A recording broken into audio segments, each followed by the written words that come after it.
నమస్కారం. Welcome to Radha's ప్రాచీన ప్రాంగణం.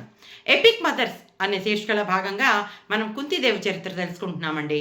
నిన్నటి రోజున లకా గృహం నుంచి సొరంగ మార్గం ద్వారా కుంతీదేవి తన 5 కొడుకులతోటి తప్పించుకుని వెళ్ళిపోతుంది చూసామండి. భీమసేనుడు చెట్టు నీడలో విశ్రాంతి తీసుకుంటాడు. ఆ పక్కనే ఒక నీళ్ల కుంట ఉంటే తను నీళ్లు తాగొచ్చి మళ్ళీ పహారా కాస్తూ ఉంటాడు. వీళ్ళందరూ నిద్రపోతూ ఉంటారు. ఇలా ఉన్నప్పుడు అక్కడికి హిడింబి అనే ఒక రాక్షసి వస్తుందన్నమాట. దాన్ని నిన్ను ప్రేమిస్తున్నాను, నన్ను వివాహం ఆడు అని చెప్పి అంటుంది. అయితే అవతలకు పొమ్మని భీముడు ఆమెని అసలు పట్టించుకోడు. ఇంత లోపల హిడంబ అనే ఈ హిడింబి సోదరుడు వస్తాడనమాట. వస్తే భీముడు అతనితో యుద్ధం చేసి అతన్ని చంపేస్తాడు. అయినా కానీ ఈ హిడింబి వదిలిపెట్టదు. భీముడు వెంట పడుతూ ఉంటుంది. నన్ను పెళ్లి చేసుకుంటే మీ అన్నం చంపినట్టే నేను కూడా చంపేస్తాను అని భీముడు వారిస్తాడు. అప్పుడు ఆమె వెళ్ళి కుంతీదేవిని శరణవేడుతుంది. కుంతీదేవి జాలిపడి తన కొడుకుని హిడింబితోటి వివాహం చేసుకోమని చెప్పేస్తుంది అనమాట. అలా హిడింబికిను భీముడికి పుట్టినవాడే ఘటోత్కచుడు. అయితే ఇది ఇలా నడుస్తూ ఉంటే ఇక్కడ ఏమైంది, ఇక్కడ ఈ కుంతీదేవి యొక్క పరిచారిక ఉంది కదా బోయత. ఆ బోయత 5 కుమారులు ఆ లక్క ఇంట్లో పడి కాలిపోతారు. అయితే వీళ్ళేమనుకుంటారు, హస్తినపురానికి వార్త ఎలా వెళ్తుందంటే కుంతీదేవి 5 కుమారులు చచ్చిపోయారనే వార్త వెళ్తుంది.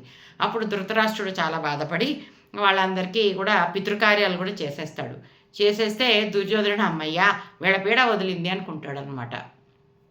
అయితే వీళ్ళు ఏం చేస్తారు, ఇంకా మర్నాడు ఈ కుంతీదేవి తన కొడుకులతో పాటు తన ప్రయాణాన్ని సాగించడం మొదలు పెడుతుంది. అలా సాగిస్తూ ఏకఛత్రపురం అనేటువంటి ఒక అగ్రహారానికి చేరుకుంటారు. అక్కడ ఒక బ్రాహ్మణుల ఇంట్లో వీళ్ళు బస చేస్తారనమాట. వాళ్ళు అక్కడ ఉన్న సమయంలో ఆ బ్రాహ్మణ కుటుంబంలో ఏమిటో అందరూ విపరీతంగా ఒకళ్ళని పట్టుకుని ఒకళ్ళు ఏడుస్తూ ఉంటారు.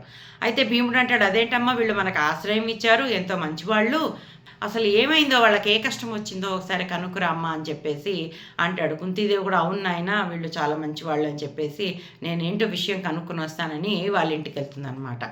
వెళ్ళేసరికి వాళ్ళు చెప్తారు, అక్కడ బకుడు అనే ఒక రాక్షసుడు ఉన్నాడు, వాడు ఊరి మీద పడి అందరినీ తినేసి వాడు చంపేస్తుంటే మీ ఊరి పెద్దలంతా కలిసి వాడితో మాట్లాడుకున్నారు.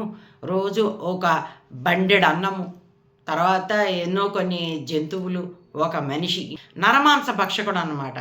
అందుకని రోజు ఒక్కొక్క ఇంటి నుంచి మేము ఒక్కొక్కళ్ళ మనిషిని నీకు ఆహారంగా పంపిస్తాము అని చెప్పారట. ఈరోజు ఈ బ్రాహ్మణ కుటుంబం అంతా వచ్చిందట.